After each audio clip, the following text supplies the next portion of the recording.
Hola, buenas tardes. Buenas tardes. Buenas tardes.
Ya. Bueno, estuve viendo las notas, ¿cierto?, de la primera evaluación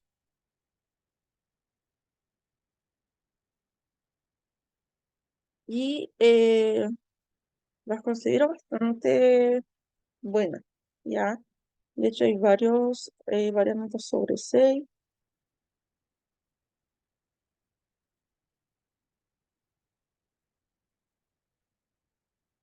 De hecho, la mayoría de notas son sobre 6. Si lo pueden ver, hay 2, 5 y algo y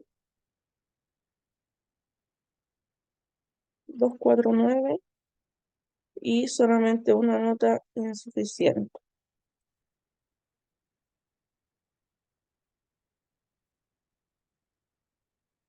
Ya, y el resto, los demás todos tuvieron sobre 6.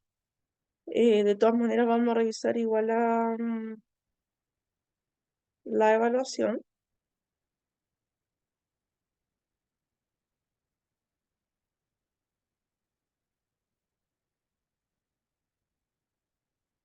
ya para que ustedes sepan. Bueno, de todas maneras, cuando les llega la evaluación, me parece que les llega eh, cuál era la respuesta correcta o no. Si alguien me puede confirmar.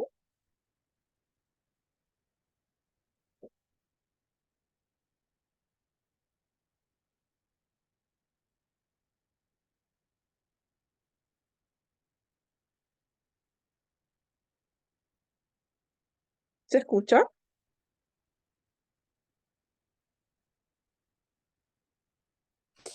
Cuando después uno termina el tiempo de la prueba, hace la revisión, llega abajito, sale en otro color la respuesta correcta. Ah, ya, ya, perfecto. Entonces la tienen, ya. Tenía esa duda. Ya. ¿Alguien tiene alguna duda con respecto a la evaluación? ¿Alguna pregunta que quedó con dudas? Porque al menos tienen la respuesta correcta, pero puede ser que hayan quedado con alguna duda. Profesora, Ana María por Sí. acá. Yo no soy muy tecnológica tengo ya 59 años, estoy estudiando y no Ujú. tenía idea que después salía la verdadera, la correcta. Así que no pude revisar mi prueba. Ya, pero tiene la nota, ¿sí? Sí, yo vi que, yo me saqué un 4.9. de hecho. Ya, O sea, no me fue muy bien. ok.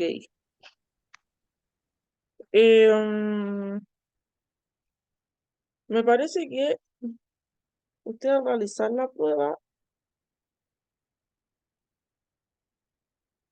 em, claro, como dice la compañera, abajo me parece que sale la respuesta es correcta. Ahí está el gráfico, de hecho, de las notas, que la mayoría dice que son sobre 6,5, después la segunda mayoría son sobre 6, y así va disminuyendo hacia abajo. Ya, de todas maneras las vamos a ver acá, ya, para que puedan tener las respuestas correctas.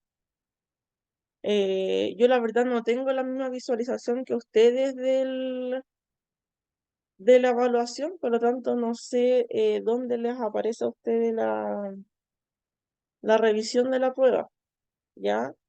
A lo mejor algún compañero después le podría ayudar cómo poder revisar esa parte. Claudia,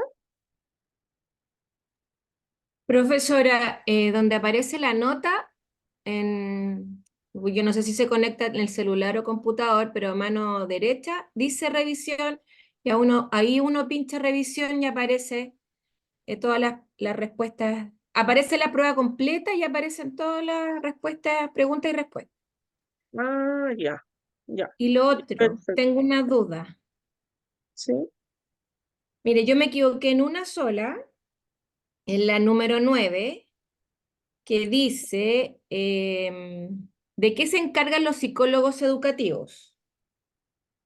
Y ya, usted dijo en clases que se iba a hacer pregunta de prueba, incluso yo lo escribí, y ujú, yo puse la alternativa A, que dice elaborar e implementar distintas teorías sobre el desarrollo humano que ayuden a comprender los distintos procesos y contextos en el que se produce el aprendizaje.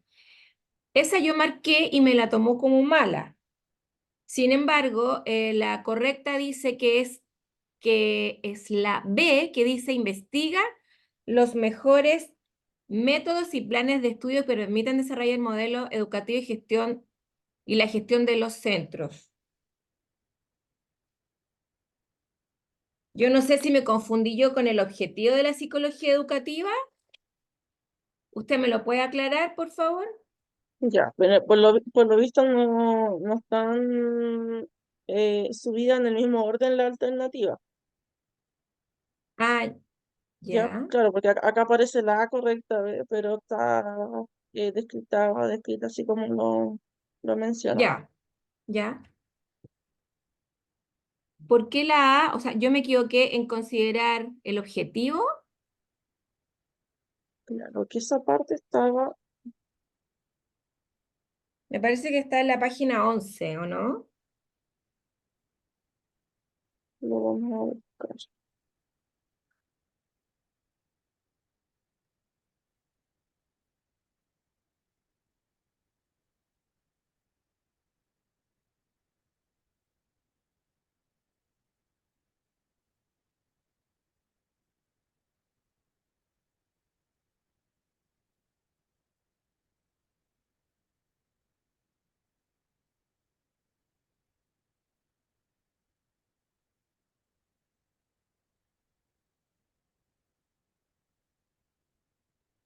Usted dijo, ¿qué hacen los psicólogos educativos? Incluso yo lo escribí a mano. Yo voy rayando y destacando lo del PDF y puso solo los encargados, se repetía lo del PDF, solo los encargados de elaborar e implementar. Y en la prueba dice la correcta investigar.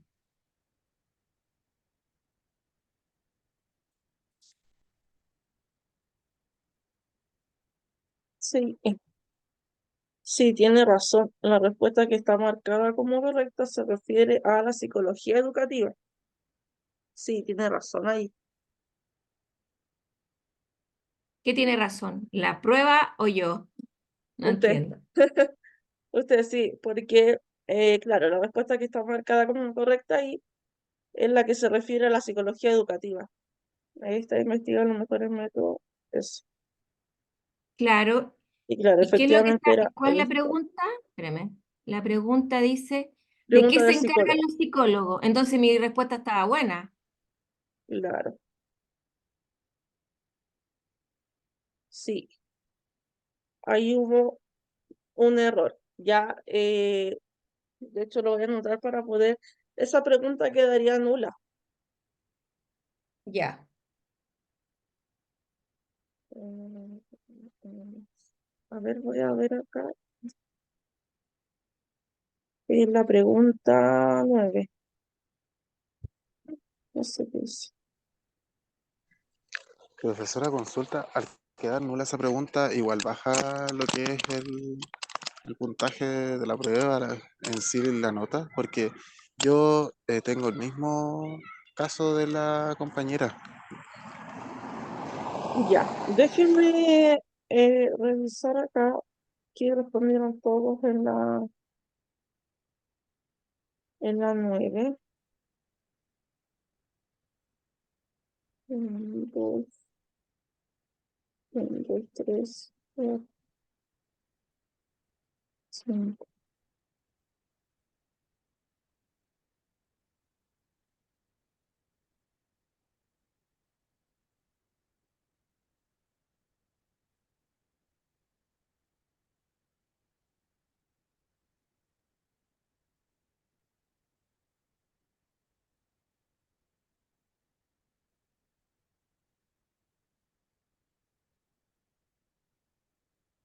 Ah, no, todos se equivocaron en esa. No hubieron 5 que se le marcaban como correctos.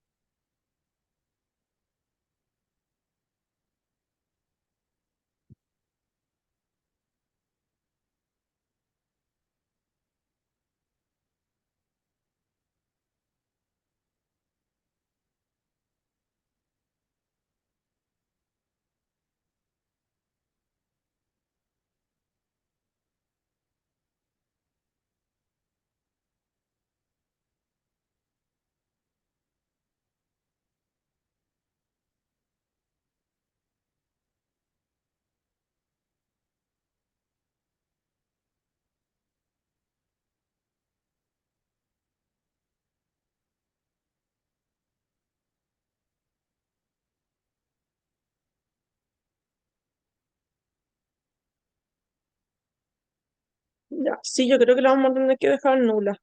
Ya,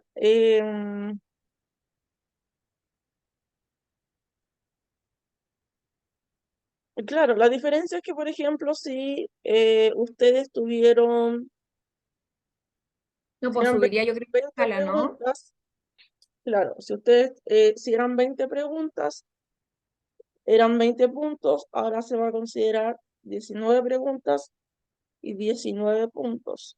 Por lo tanto, si usted eh, tiene 19 de 19, va a tener un 7, Claro. ¿ya? Y así hacia abajo. Pero tengo que hacer esa corrección acá en la plataforma. Ya eso no lo puedo hacer de inmediato, sino que lo voy a hacer o en el break o si no, mañana. ¿Ya? Pero para que Perfecto. ustedes sepan que es la pregunta 9, lo voy a dejar acá anotado.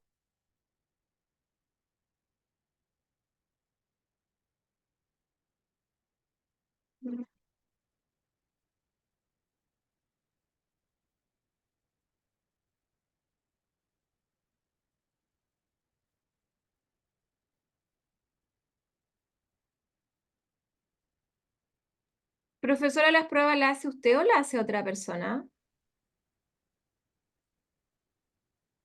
En un inicio las pruebas las hago yo, ya, pero al cargar acá en el sistema, eso lo hizo otra persona, usarla acá. Ya, perfecto.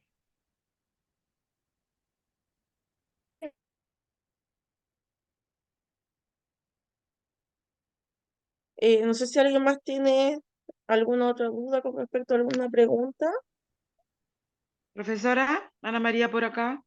¿sí? Si yo respondí correcta esa, entonces de mi 4,9 subiría un 5.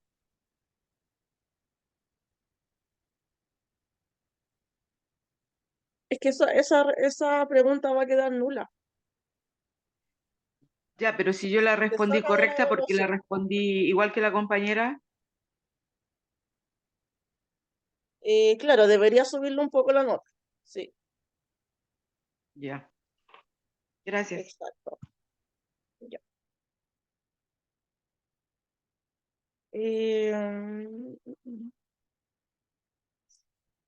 Ya, no sé si alguien más tiene alguna otra duda con respecto a la evaluación o su nota. Hola profesora, Viviana por acá. Es que no me había podido conectar a la clase. ¿Cuál es la pregunta que va a quedar nula? La 9, Ah, ya. sí, la Muchas 9, gracias. claro, que en realidad a la mayoría les había marcado mala, pero en realidad la tenían buena, ¿ya? Así que esa es la que va a quedar nula, perdón. Y lo que le explicaba es que usted tiene eh, 19 preguntas buenas, va a tener un 7, ¿ya? Eso. Vamos a comenzar Muchas gracias, entonces con, profesora. Gracias. ya, ya, vamos a comenzar con los contenidos de la clase número 3, ya en donde vamos a estudiar lo que es el autoconcepto y el autoestima académica.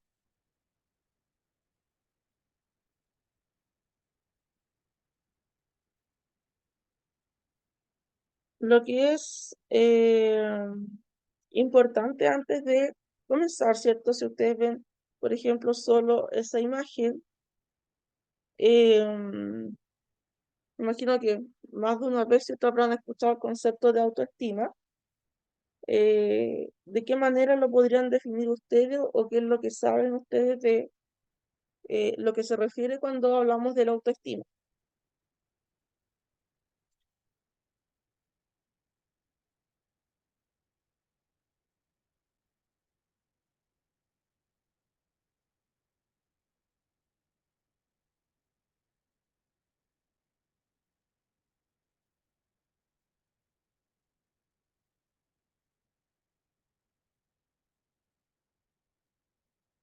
¿Alguien que pueda compartir su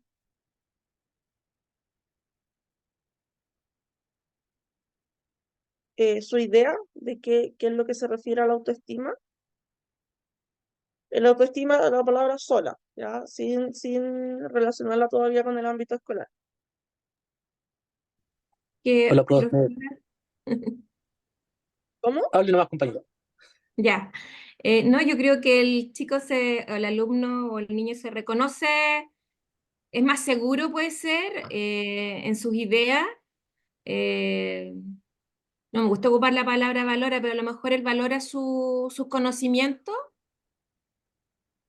como que no se cree el cuento, digamos. O sea, él tiene súper claro más o menos, de acuerdo a su edad, lo que es, puede ser por ahí. A lo mejor no tengo las palabras precisas, pero por ahí puede ser.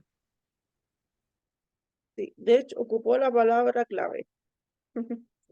Ya, el autoestima, para que lo anoten por ahí porque va con pregunta de evaluación, el autoestima es la valoración, ¿ya? La valoración que tenemos de nosotros mismos. Por eso es que si separamos cierto concepto, autoestima se refiere a estimarse, quererse a uno mismo, ¿ya?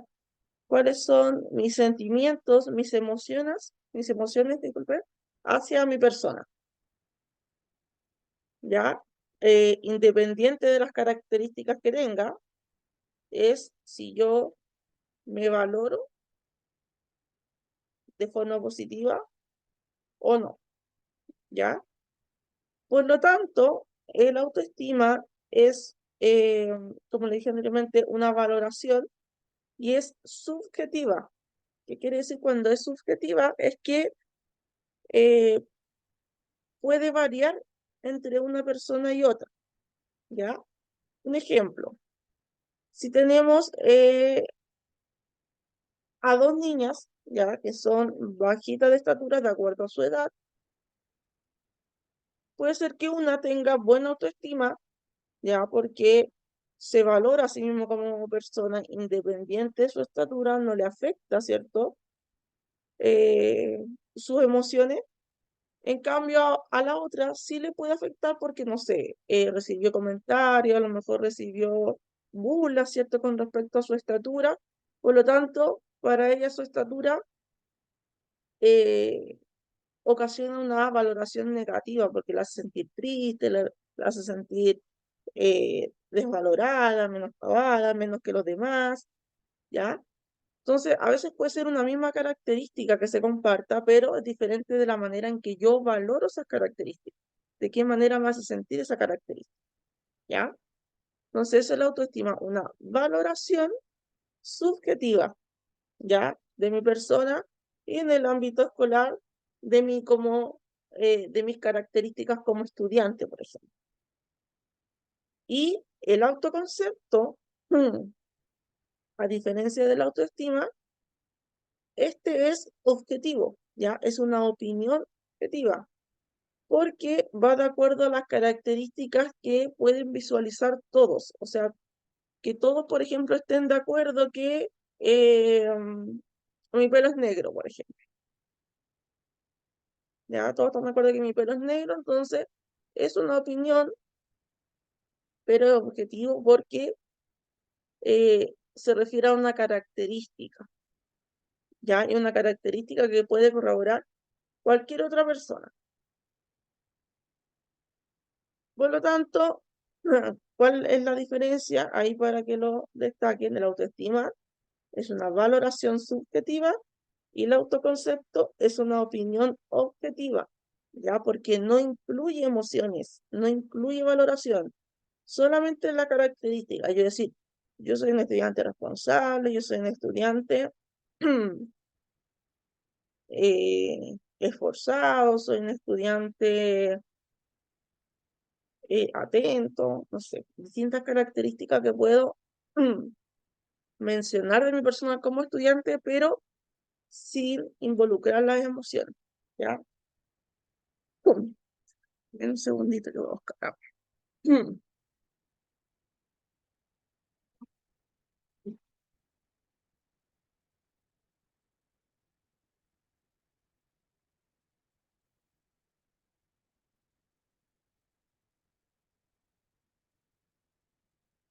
Ya, no sé si quedó claro los conceptos. Ojalá lo anoten textualmente como lo dije yo, porque así mismo se pregunta en la evaluación. ¿Ya? De todas maneras, me parece que hay un video con respecto aquí, que explica la diferencia. Ya lo vamos a ver acá.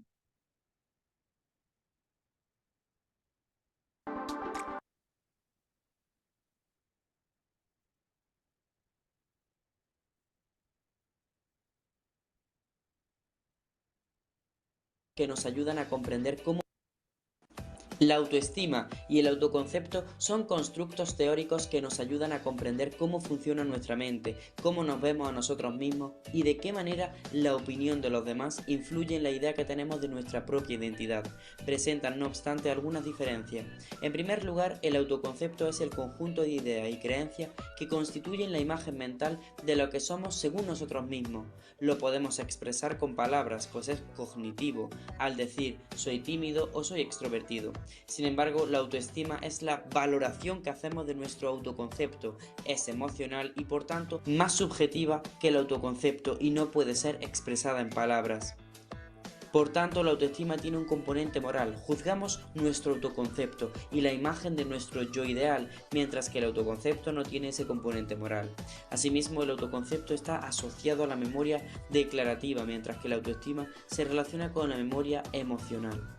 Por último, resulta más fácil cambiar el autoconcepto cuando nos paramos a pensar en la forma en que nos vemos a nosotros mismos, pero la autoestima es más difícil de modificar al depender de la memoria emocional.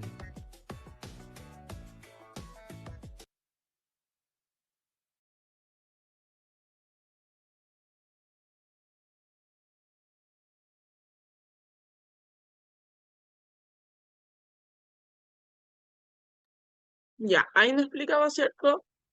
de la misma manera, ¿cuál es la diferencia entre el autoestima y el autoconcepto? ¿Ya?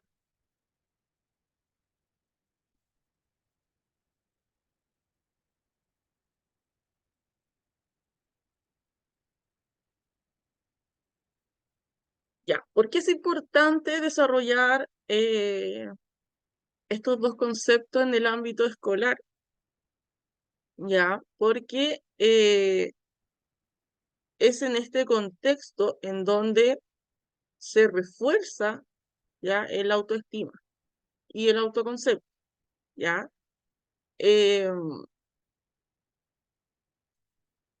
¿Desde qué edad creen ustedes, ya, de acuerdo a lo que ustedes crean, que se puede comenzar a formar el autoestima?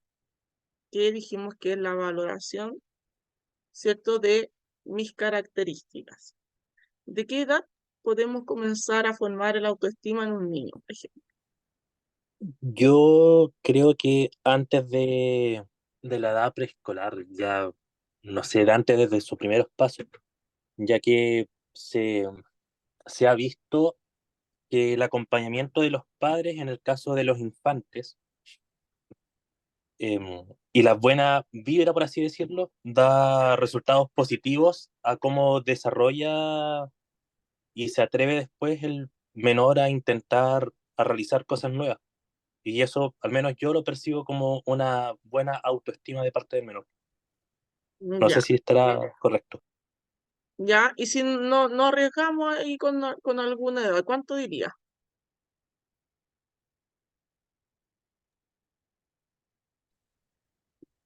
Yo diría que fácil 2 años quizás. Ya, entiendo. Sí, bueno, tiene mucho que ver lo que dice, ¿cierto? Que influye bastante cómo la familia, ¿cierto? Valora eh, al niño, a la niña, de qué manera lo describe, de qué manera eh, incentiva también, ¿ya? Y eso obviamente va construyendo también el autoestima del niño o la niña, ¿ya? ¿Alguien tiene una opinión diferente a la del compañero? Que diga, no, yo creo que la autoestima se empieza a formar de otra edad.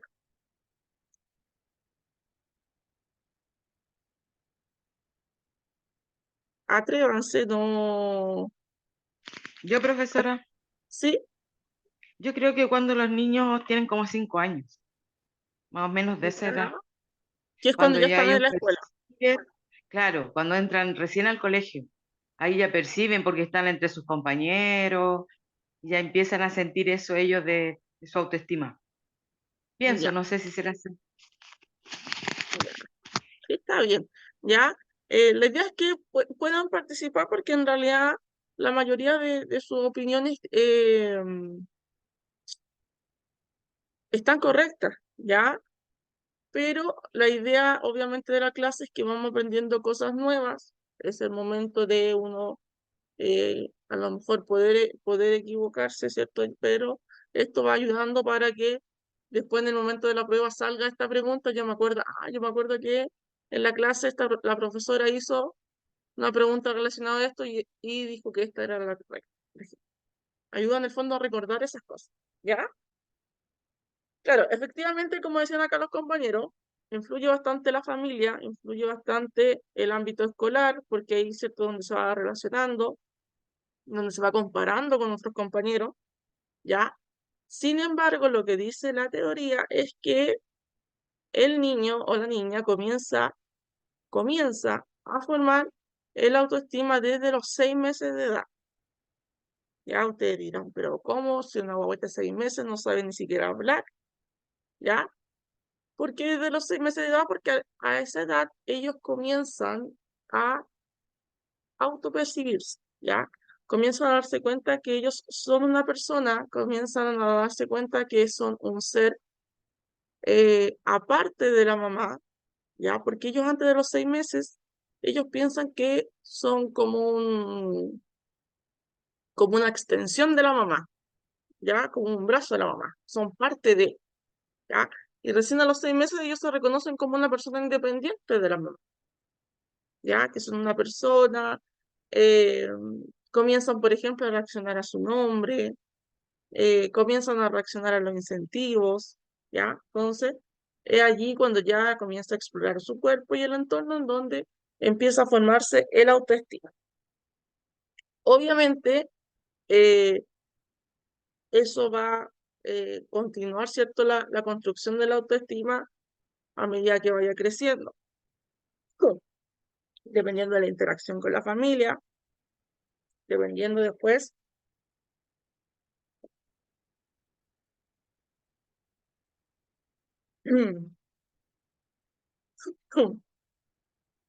dependiendo después las interacciones que tenga también en la escuela, ¿ya?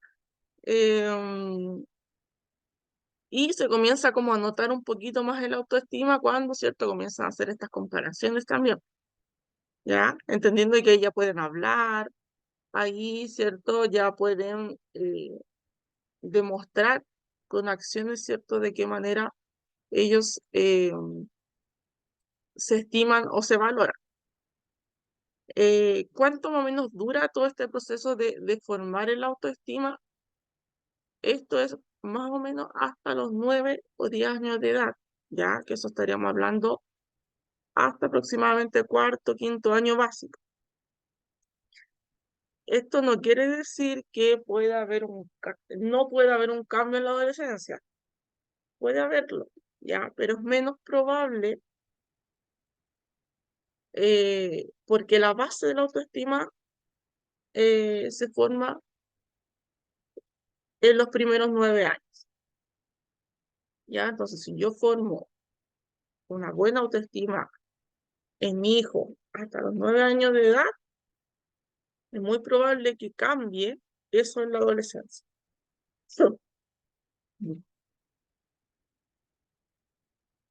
Es muy poco probable, ¿ya?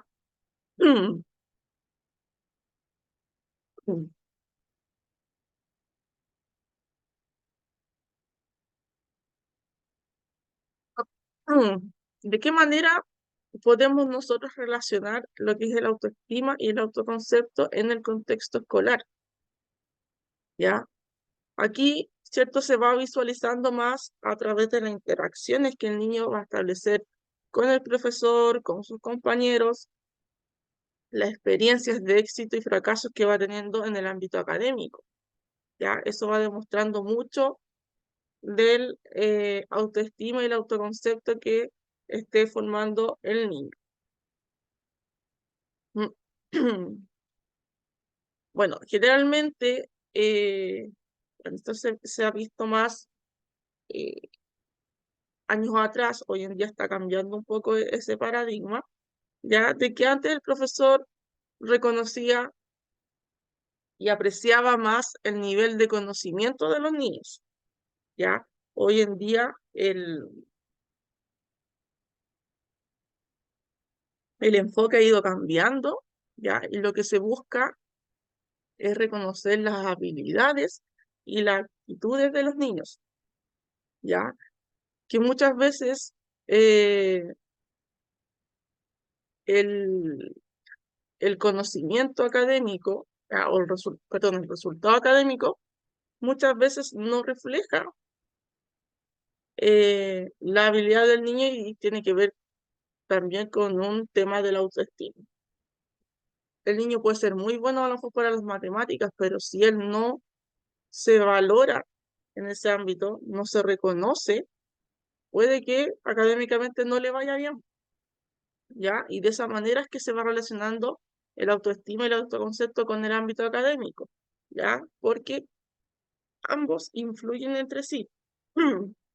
Mi autoestima va a influir en la manera que yo me desempeño académicamente y mi desempeño académico, ya sea tenga éxitos o tenga fracaso académico, también va a influir en mi autoestima, ¿cierto? Porque si yo rindo, por ejemplo, una evaluación o demuestro mi actitud y en realidad algo salió mal, obviamente mi autoestima, ¿cierto? Va a reestructurarse porque va a pensar en realidad a lo mejor no soy tan buena como yo pensaba, A lo mejor hay otros compañeros que son mejor que yo, ¿ya? Entonces todo eso va influyendo de un lado a otro.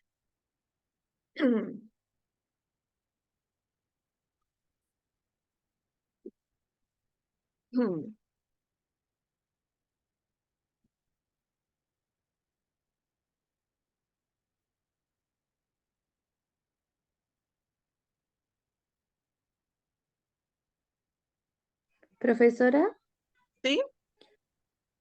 tengo una pregunta sobre qué pasa cuando la autoestima se construye en alguna característica o habilidad que luego pueda desaparecer o no sé cómo decirlo, pero por ejemplo, alguien que su autoestima se enfoca en que es bueno en los deportes, por ejemplo, y que luego tenga un accidente y ya no pueda hacer ese deporte.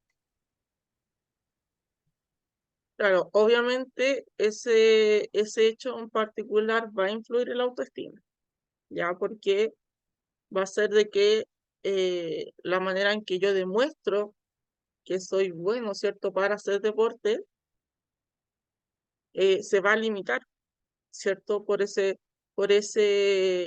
Esa situación, ese acontecimiento en particular, ¿ya? Pero por eso es importante, bueno, de ahí vamos a ver más adelante que hay dimensiones de la autoestima, ¿ya? O sea, el autoestima no es solamente la parte académica, no es solamente la parte deportiva, sino que hay varias dimensiones. Tenemos la dimensión familiar, la dimensión escolar, la dimensión física, la dimensión afectiva. Me parece que son 5, de lo vamos a ver más adelante, ¿ya? Entonces, la idea, obviamente, que cuando uno trabaja en la autoestima de los niños, trabaje en esas 5 dimensiones, para que no pase justamente esto que en una de esas a lo mejor no esté muy bien y el niño, no sé, pues vaya a caer en una depresión, por ejemplo, ¿ya? Estoy hablando de extremos, pero más o menos para que se entienda la relación, ya que hay 5 dimensiones en las cuales en las 5 se debiese trabajar de igual manera, ¿ya? Como lo dije anteriormente, eh, se habla, ¿cierto?, de que la relación, y este cuadrito amarillo también, márquenlo, destáquenlo,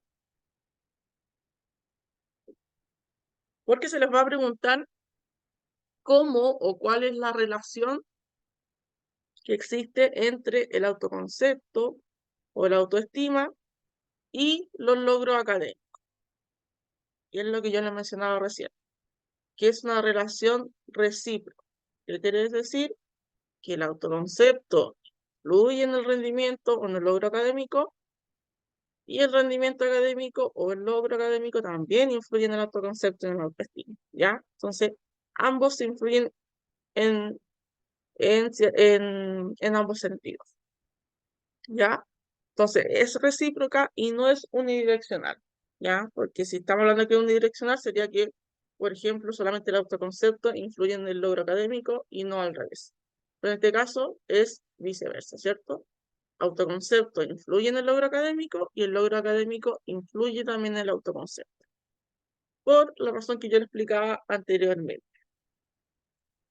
De modo que el éxito académico se puede mantener, se puede mejorar la autoestima en su dimensión académica.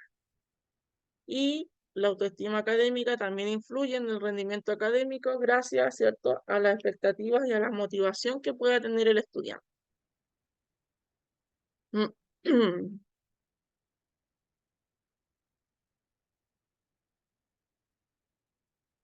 Bueno, hay otras variables que van a influir también en la construcción de este autoconcepto del niño, y tiene relación con de qué manera el niño va a percibir sus capacidades escolares, ¿ya? O sea, ¿cuál sería el autoconcepto académico? Por ejemplo, que, no sé, soy mejor o me desempeño mejor, mis actitudes destacadas serían el deporte, a lo mejor la matemática o el arte,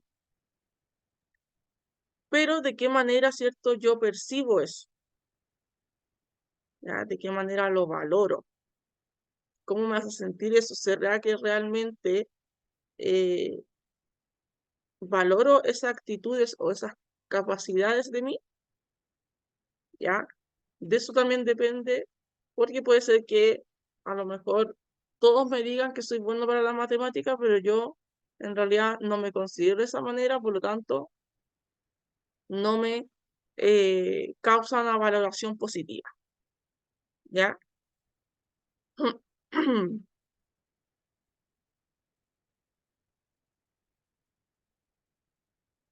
Bueno, el contexto escolar, la escuela es en donde la capacidad del niño es constantemente evaluada, ¿cierto? Pero también es un contexto que se caracteriza por las constantes interacciones, o sea, en una escuela hay interacción en todo momento, ya porque interactúo con compañeros, interactúo con adultos, interactúo con apoderados, siempre hay interacción en todo momento. Por lo tanto, lo que sucede muchas veces que, como lo hablábamos anteriormente, comienzan a existir estas comparaciones, ¿ya? Mi compañero a lo mejor es más capaz que yo en el ámbito deportivo, y también comienzan a surgir ciertos comentarios, ¿cierto?, respecto a esas capacidades.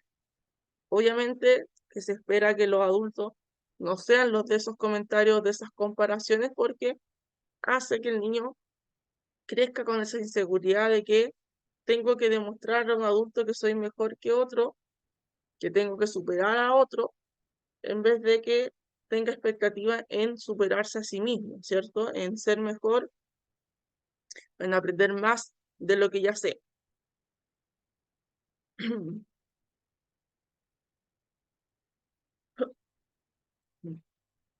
Entonces, tanto los profesores como los compañeros van a ser las personas significativas en el contexto escolar porque le van a aportar información relevante sobre la identidad del niño. O sea, depende de lo que el contexto le diga. Si en realidad tú eres un buen niño, te comportas bien, eres muy capaz, ¿cierto?, para desarrollarte en las matemáticas, te va muy bien en el deporte, todo eso va aportando en la identidad del niño y de esa manera él va creando su autoconcepto, ¿ya? De hecho, hay una teoría que describe que en este caso los profesores y los niños, ¿cierto?, serían como los espejos en donde el niño se ve reflejada su imagen. ¿Qué quiere decir? Como me ven los demás es como yo me voy a ver. Por lo tanto, el papel de los adultos, en este caso en la escuela, es súper importante porque son los que influyen directamente en el rendimiento de los niños y también en las expectativas que ellos van generando sobre sí mismos.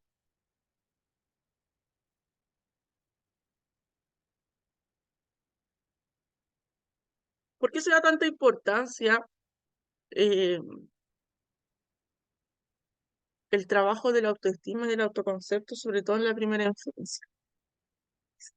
¿Ya? Porque, bueno, gracias a esta teoría, ¿cierto?, se corrobora que los primeros 9 años son clave para la construcción de estos conceptos. Sin embargo, después, ¿cierto?, a futuro, en la adolescencia y la adultez, tienen consecuencias importantes, ¿ya?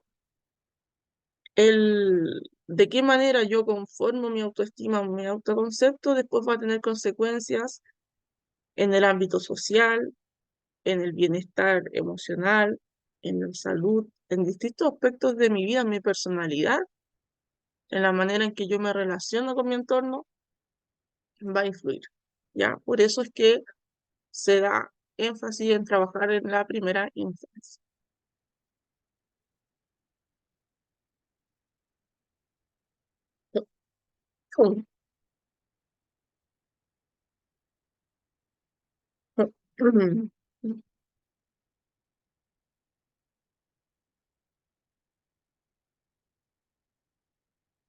bueno, los que ya trabajan con niños o tienen hijos o familias, ¿cierto?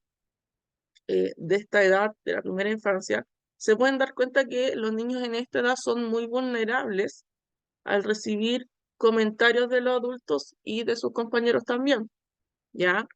Ya sean comentarios buenos, ¿cierto? Que sean como alabanzas o comentarios expresivos o menos, ¿cierto? Por lo tanto, es muy importante que al menos nosotros como adultos tengamos mucho cuidado con nuestras actitudes, nuestros comentarios, porque los niños en el fondo van absorbiendo, ¿cierto? Van rescatando todo esto como expectativas y en el fondo lo que después determina de qué manera también se va a comportar.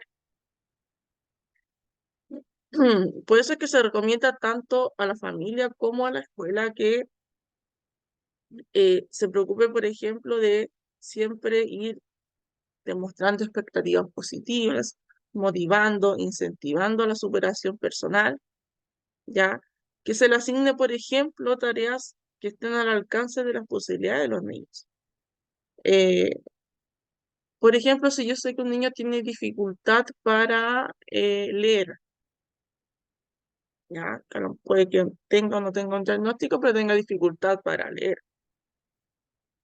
Y yo le pido, no sé, que para el acto del Día de la Mamá, en donde va a estar toda la escuela, van a estar apoderados y todo, que lea un poema para el Día de la Mamá. ¿Qué es lo que voy a estar haciendo ahí? ¿Ya? Totalmente lo contrario a lo que se debería, ¿cierto? Voy a estar asignando una tarea que está a lo mejor eh, fuera del alcance del niño porque tiene dificultad para leer, lo voy a estar ridiculizando, lo voy a estar exponiendo a críticas, ¿cierto? Y voy a hacer que el niño o la niña pierda confianza en sí mismo, ¿ya? Y vaya a generar aún más complejidad para obtener el tema, la habilidad, perdón, de la lectura, ¿ya? Por lo tanto, hay que evitar, ¿cierto?, esas exposiciones eh, en donde el niño se sienta inferior o incompetente en alguna tarea. Tengo yo las 20:01, ya nos vamos a ir a recreo, hasta las 20:15, 20:16, perdón, ya, y volvemos y retomamos la clase.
Vamos a ver un video que enseña qué es y cómo potenciar el autoestima académica específicamente.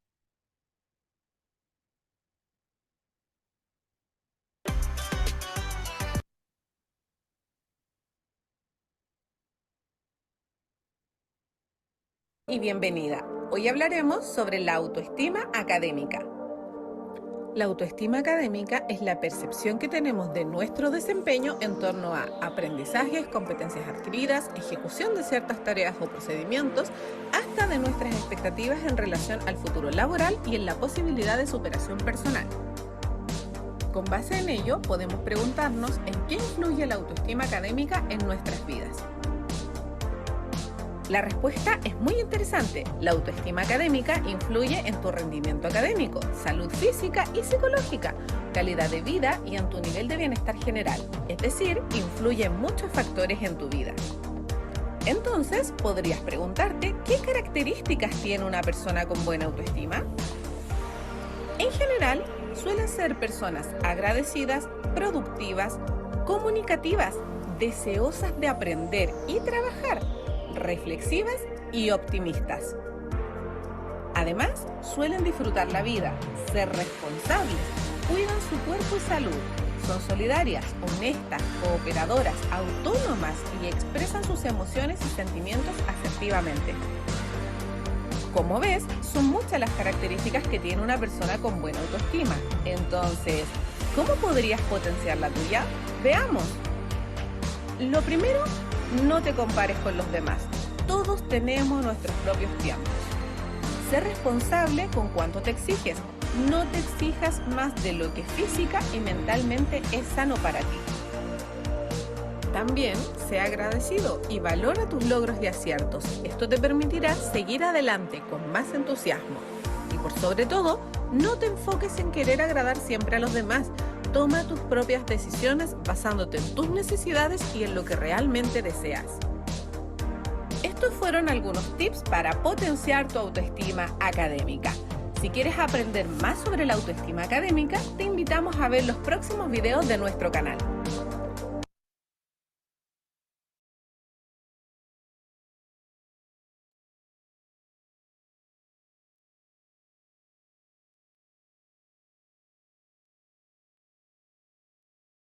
Ya, ahí entonces, ¿cierto? Nos hablaba de cómo ir potenciando la autoestima académica específicamente. Ya, aquí aparecen algunas sugerencias de cómo la escuela puede trabajar, ¿cierto? Lo que es el desarrollo de la autoestima en los niños. Y nos da seis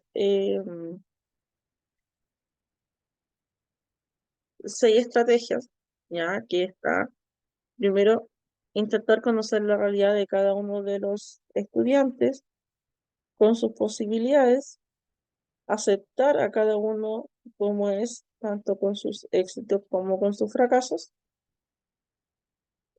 prestar atención a las dificultades, las necesidades que puedan tener los niños, practicar pequeñas atenciones, ya que se sienta, ¿cierto?, que está eh, siendo respaldado, que está eh, siendo contenido, ¿cierto?, por los adultos. Valorar los logros, por pequeños que sean, y no ridiculizar nunca. Pero hablábamos recién del ejemplo de lectura. Uno de los conceptos importantes también que surge desde el tema de la autoestima es la importancia que va adquiriendo las expectativas, ¿cierto?, que tiene el contexto hacia el desempeño de los niños y las niñas. Este se le llama el efecto Pigmalión, ya que en el ámbito escolar específicamente refiere que las relaciones entre el profesor y los alumnos también incide de la forma significativa en que se desarrolla el autoconcepto, la autoestima y también en el rendimiento académico. Específicamente en el contexto escolar, los profesores tienen ciertas expectativas específicas para cada uno de sus estudiantes, ¿cierto? Según lo que logra conocer, aunque en muchas ocasiones estas expectativas sean de manera inconsciente. Ya, no es que uno ande constantemente comparando a los niños o le digas tú puedes y tú no puedes, ya que muchas veces son inconscientes y se van demostrando, por ejemplo, con el lenguaje no verbal, ¿ya? Entonces, este efecto de las expectativas se le denomina efecto Pigmalión o también se le dice profecía autocumplida, para que lo destaquen ahí. ¿A qué se refiere? Que es el efecto que produce las expectativas, ya sean positivas o negativas, en las personas y estas finalmente se acaban comportando según esas expectativas previas, ¿ya? Aquí dice que las expectativas son un elemento que pueden determinar ese efecto, ¿ya? Sí, de poderosas, ¿cierto? Pueden ser estas expectativas en cuanto a determinar el comportamiento de un niño.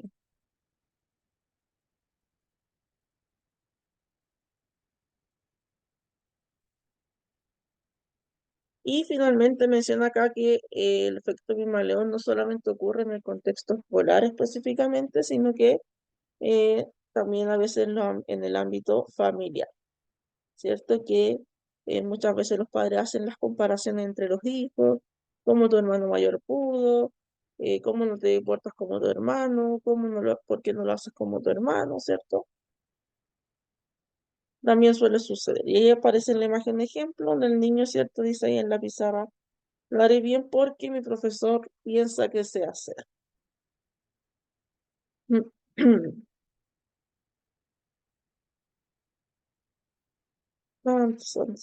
Hay un video de ejemplo del efecto Pigmalión que es súper bueno. Disfruta la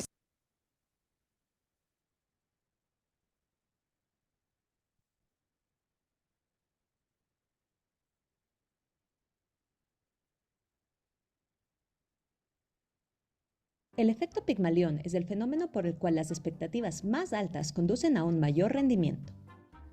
Puede entenderse mejor por un círculo donde nuestras creencias sobre las habilidades de otra persona influyen en nuestras acciones hacia esta persona.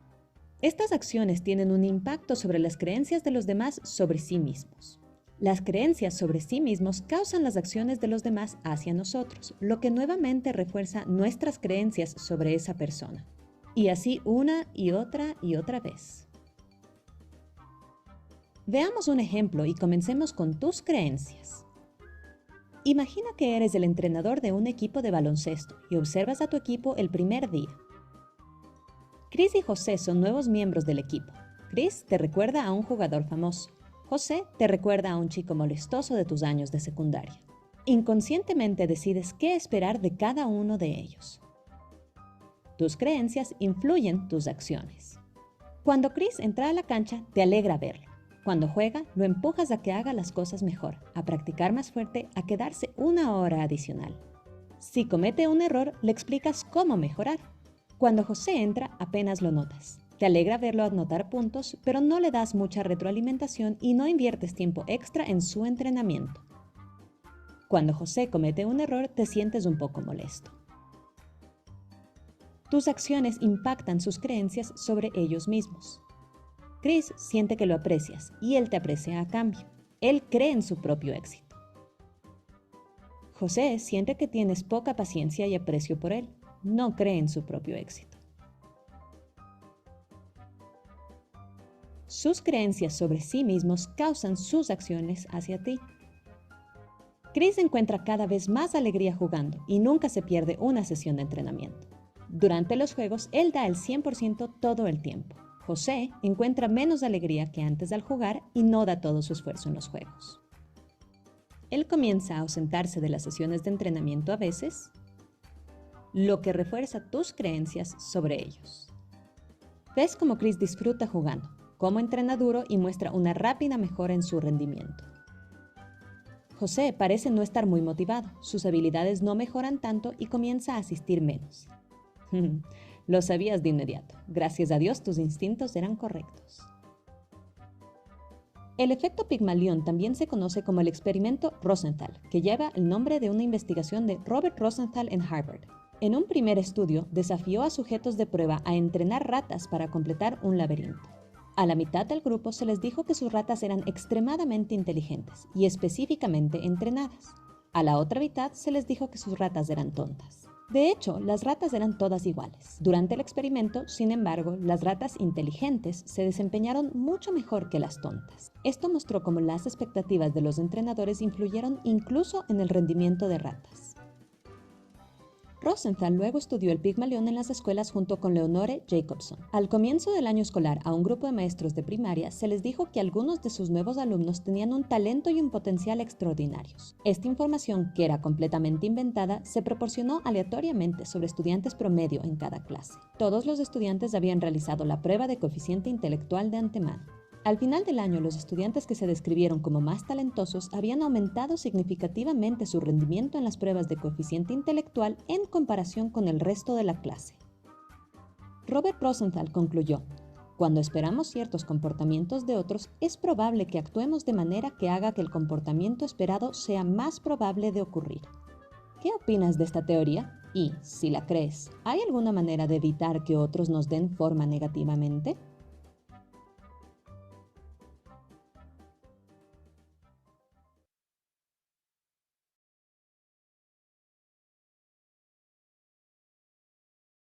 Los videos de Sprouts se publican bajo la licencia Creative Commons. Eso significa que nuestros videos son gratuitos y cualquiera puede descargarlos, editarlos y reproducirlos para uso personal. Y las escuelas públicas, los gobiernos y las organizaciones sin fines de lucro también pueden usarlos para capacitaciones, cursos en línea o diseño de nuevos planes de estudio.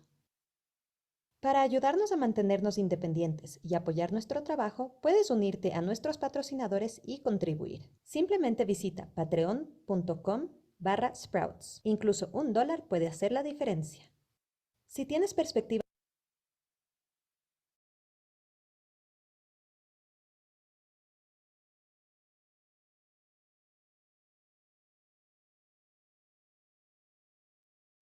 Estaba entonces el video donde mostraba el ejemplo del efecto Pygmalion.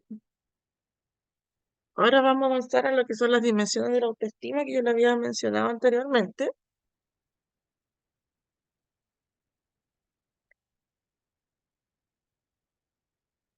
Bueno, y en esta teoría refieren 5 dimensiones de la autoestima que vendría siendo la dimensión académica que le hemos visto, la dimensión social, dimensión familiar, dimensión afectiva y dimensión física. En la académica se refiere, excepto al ámbito escolar, que tiene gran relevancia en la construcción de la autoestima del niño, y se engloban todas las percepciones que tiene el individuo, la persona, de sí mismo como estudiante, a partir de sus éxitos y sus fracasos en el ámbito académico. En esta dimensión, los niños autoevalúan sus capacidades intelectuales y creativas. Luego, en la dimensión social, tiene relación con las relaciones sociales que el niño pueda establecer con su entorno y refiere que la autoestima de una persona se construye, desarrolla y afianza como resultado de las interacciones que va teniendo con su entorno. Además, esta dimensión abarca lo que es el sentimiento de pertenencia a un grupo, ya que el niño se sienta parte, por ejemplo, de su curso, de su familia. Y aquí engloba 2 aspectos claves, que primero está el sentido de aceptación o rechazo por parte de su grupo de iguales, de sus compañeros. Y por otro lado, el sentimiento de poder ser capaz de enfrentar las distintas situaciones y problemas que se planteen día a día.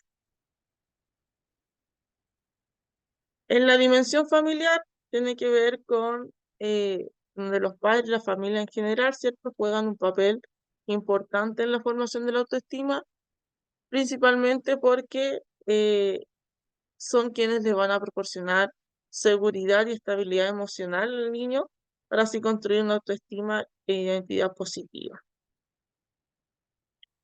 Esta dimensión engloba lo que es el sentido de pertenencia al grupo familiar específicamente, y luego se va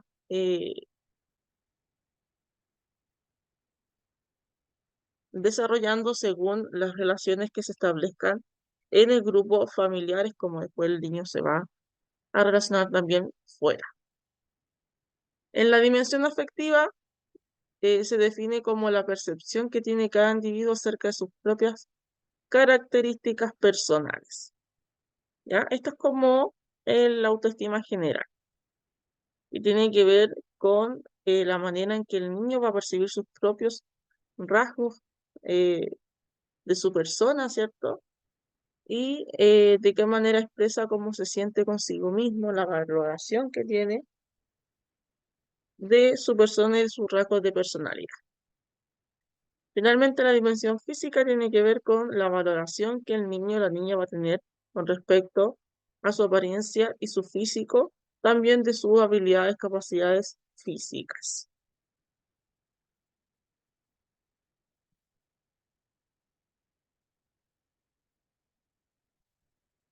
Las etapas evolutivas, perdón, de la autoestima, ya que hay un autor que dice que lo que había mencionado al inicio, que la autoestima se comienza a formar desde los 6 meses de edad, ¿ya? Y son 4 etapas en las cuales se forma la base de la autoestima, ¿ya? La primera etapa, que es a partir de los 6 meses que habíamos dicho, dice que es donde el niño ya comienza a ser capaz de construir un concepto propio, que le decía yo, que es un ser aparte, ¿cierto?, de la mamá, mediante la exploración de sí mismo, de su cuerpo, y la exploración también del entorno que le rodea.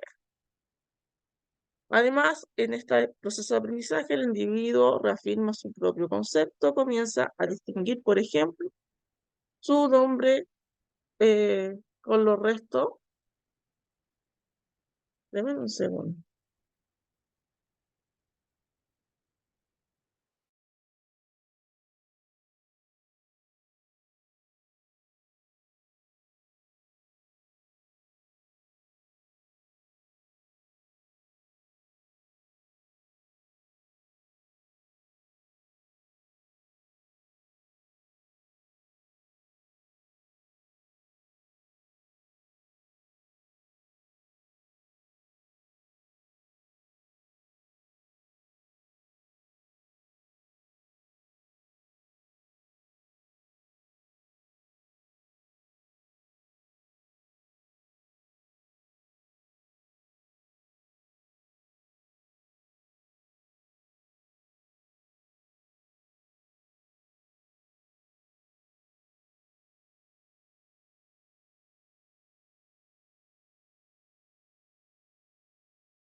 ¿Qué me ha hecho Martín?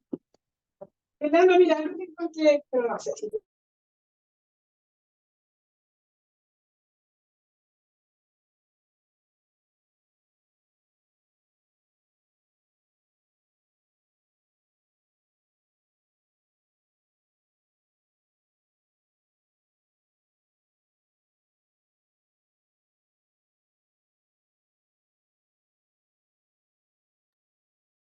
Ahora sí, disculpen.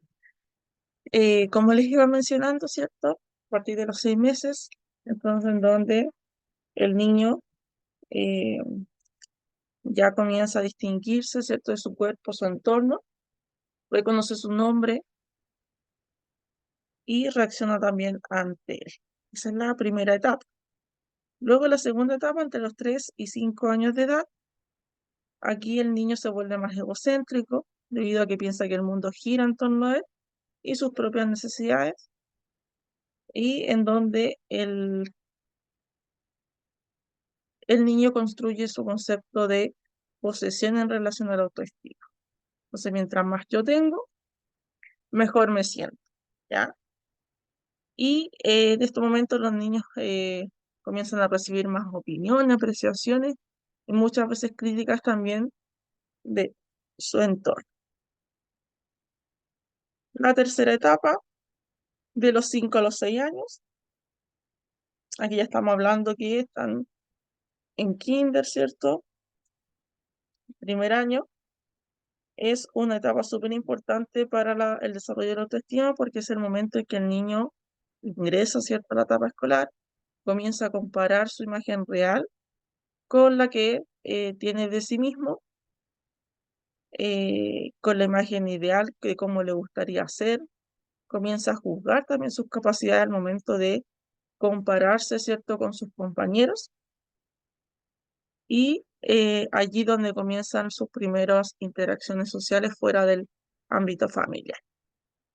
Y finalmente la etapa 4, que es de los 8 a los 9 años, que es la última, en donde el niño o la niña establece su propio nivel de autoaceptación y relativamente se conserva en el tiempo.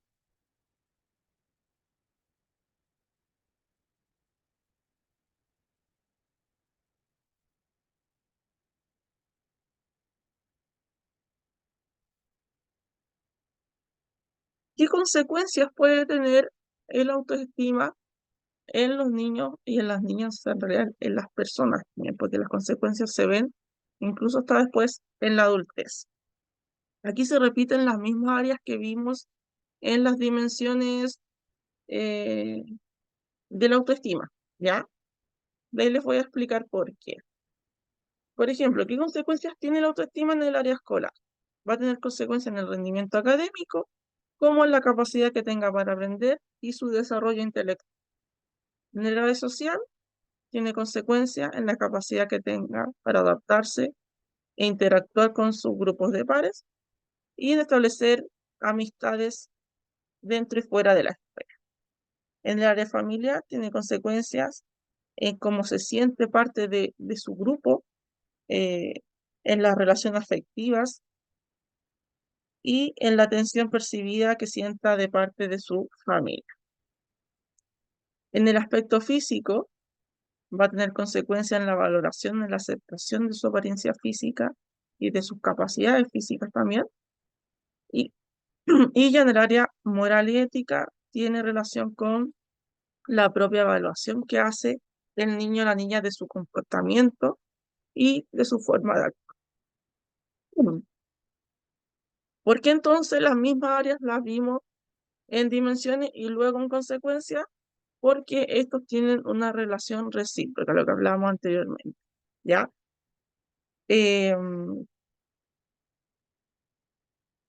Lo que fue mencionado anteriormente como factores que influyen en la autoestima o las dimensiones, también vienen siendo consecuencias de esta misma.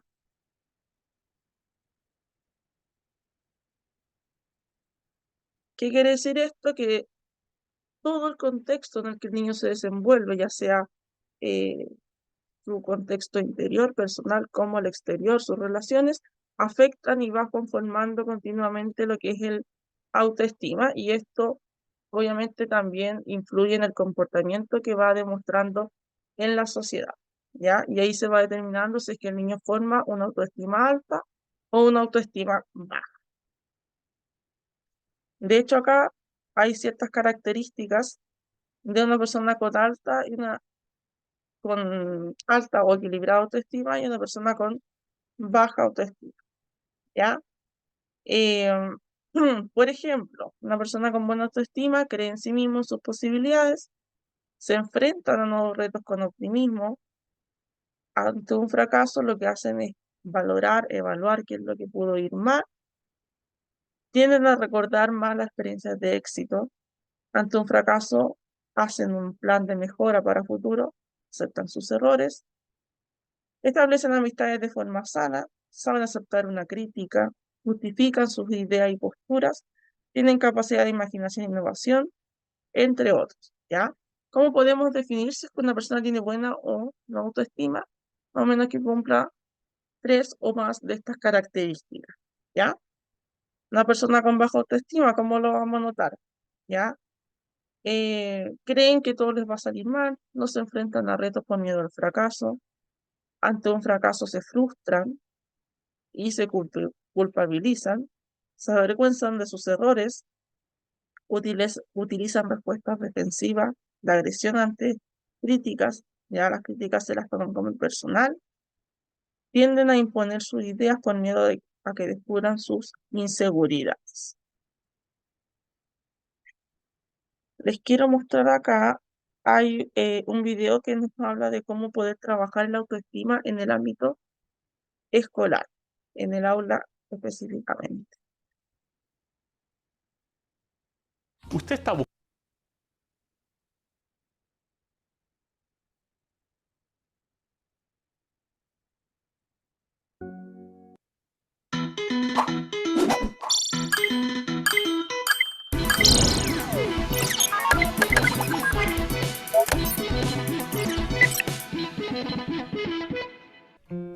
No sé si te has preguntado acerca de un alumno en específico. ¿Por qué se muestra agresivo? ¿Por qué no respeta las reglas? ¿Por qué no pone atención? ¿Por qué no quiere hablar? ¿Por qué no mejora su rendimiento académico? ¿Por qué no se integra con sus compañeros? Si cumple con una o más de estas características, es probable que sufra de baja autoestima. ¿Cómo podemos definir la autoestima? La autoestima es cómo el niño se percibe a sí mismo.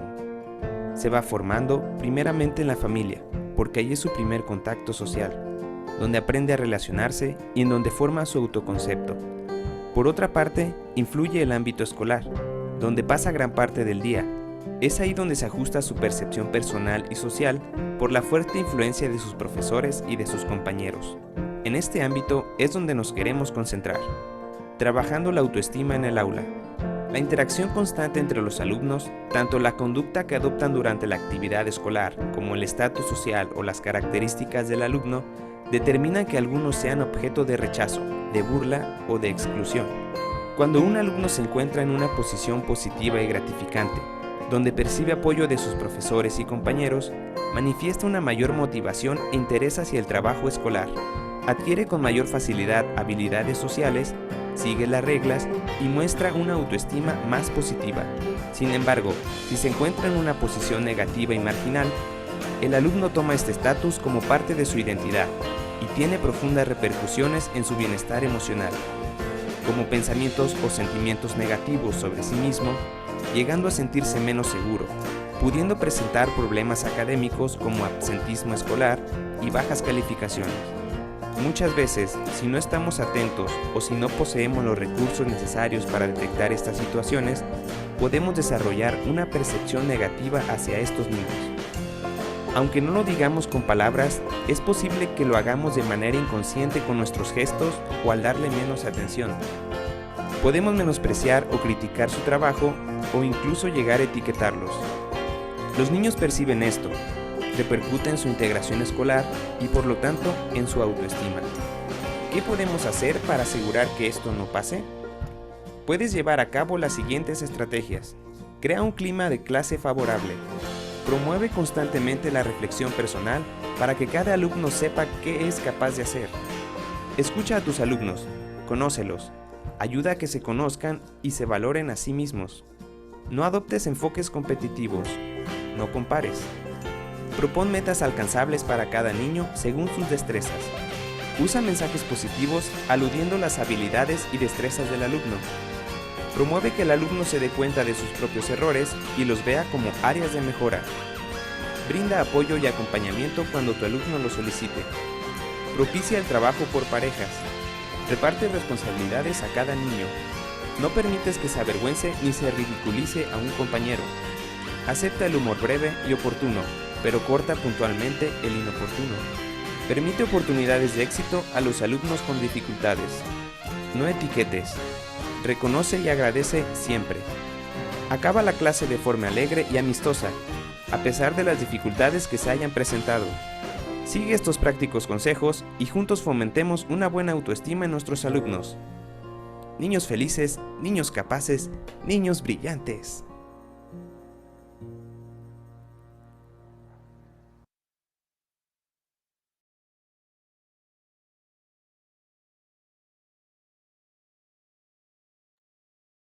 No sé si alguien tiene alguna duda con respecto al contenido del día de hoy.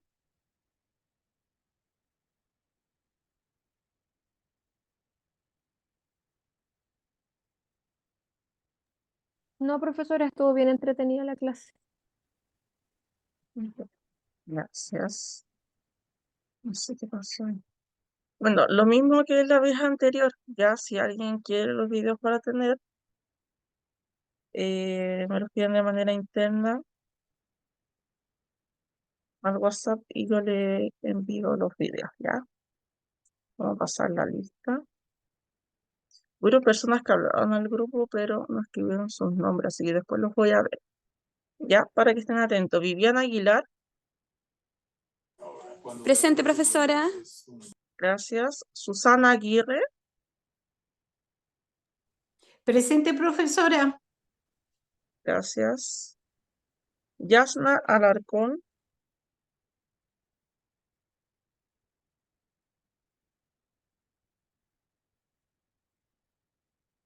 Catalina Andrade, Presente, profesora. gracias. Ana Cartagena, Presente. gracias. Jacqueline Ebul, Presente. gracias. Mirta Gajardo, Presente, profesora. gracias. Pamela González, Presente, profesora. Pamela González, Presente. gracias. Vania Mercado, Vania Mercado. Fernando Pacheco, Acá, profesora, presente. gracias. Javier Pantoja,